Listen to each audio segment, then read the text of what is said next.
국회 속 다양한 이슈를 알기 쉽게 쏙쏙 뽑아 전해드리는 신동진의 국회 속. 오늘 주제는 내란 전담 재판부 후속 조치입니다.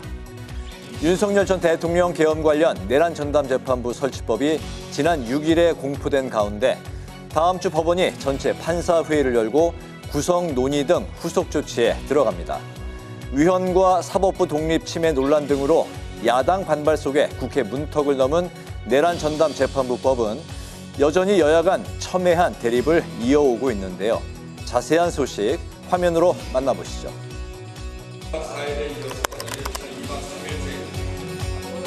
재석 179인 중 찬성 175인, 반대 2인, 기권 2인으로서 가결되었음을 선포합니다. 국민의 요구와 시대적 과제를 반영한 개혁 법안입니다.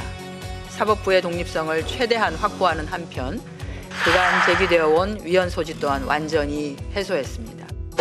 아무리 분치를 하고 택가리를 해도 특별재판부는 명백한 위헌입니다. 더불어민주당이 이를 강행하는 이유는 자신들의 거짓 내란머리가 결국은 드러날까 봐 두렵기 때문입니다.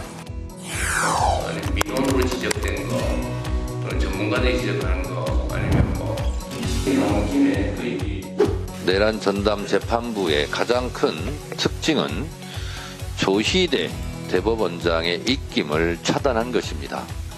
더 이상 침대 축구 하듯이 가종 오락관 하듯이 경박하게 재판을 진행하면서 국민의 염장을 일렀던 지기현 판사 같은 경우는 다시는 안 보길 바랍니다.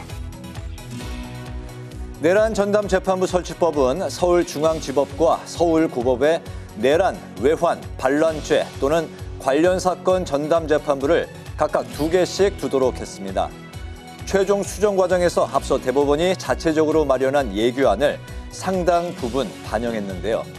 다만 예규안이 우선 배당을 실시하고 내란 사건을 배당받은 재판부를 사후에 전담 재판부로 지정하는 방식으로 무작위 배당 원칙을 확보한 것과 달리 지난 6일 공포된 법률은 사실상 판사회의에 일임한 상황입니다.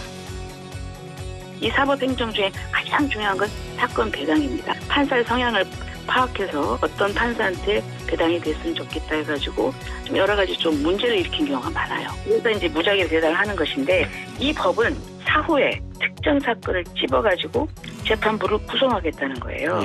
이것을 국회가 법으로 이렇게 만든 거예요. 그것이 위헌이죠.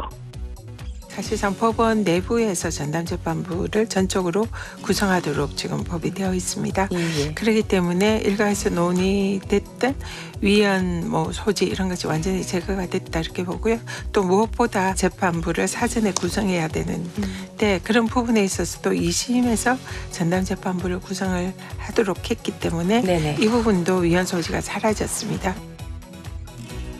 전담 재판부는 원칙적으로 1심부터 설치가 되지만 법 시행 당시 이미 재판이 진행 중인 사건에 대해서는 해당 재판부가 계속 심리한다는 내용의 부칙을 뒀습니다. 이에 따라서 1심 선고를 앞둔 윤 전 대통령의 내란 우두머리 혐의 사건 등은 항소심부터 전담 재판부 적용 대상이 되는 거죠. 하지만 윤 전 대통령 측에서는 특정 사건 재판부를 별도로 설치하는 것 자체에 대한 위헌성이 여전한 상황이라며 위헌 심판 제기를 예고하기도 했는데요. 만약에 그렇게 된다면 재판 지연이 불가피할 수밖에 없다는 점 또한 우려되고 있는 부분입니다. 서울고법에 이어서 서울중앙지법도 오는 12일 전체 판사회의를 열고 재판부 구성 등 후속 조치 논의에 들어가게 되는데요. 민주당이 연일 내란 잔재 청산을 강조하며 비상계엄 특검, 내란 전담 재판부 등 후속 입법 드라이브도 이미 궤도에 오른 상황 속에서 과연 어떠한 구체적인 후속 조치가 이루어질지 지켜봐야겠습니다. 지금까지 신동진의 국회 속이었습니다.